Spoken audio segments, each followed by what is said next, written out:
Alors Romain, évidemment, on va commenter et investir ou désinvestir sur les marchés après l'annonce de l'acquisition de Tiffany par LVMH pour 16,2 milliards de dollars. Et puis, il y aura des statistiques et d'autres rendez-vous macroéconomiques à suivre aujourd'hui.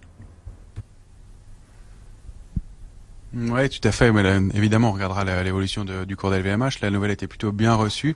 On se souvient qu'il y avait un petit peu de flottement sur le secteur du luxe à cause des tensions du côté de Hong Kong, même si le marché hongkongais s'est un peu repris depuis plusieurs séances.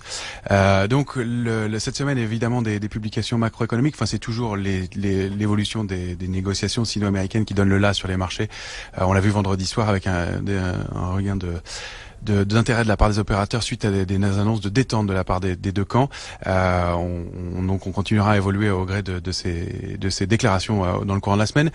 Du côté des publications macroéconomiques, eh bien aujourd'hui on prendra connaissance de l'IFO, l'indice du climat des affaires en Allemagne, ça c'est important.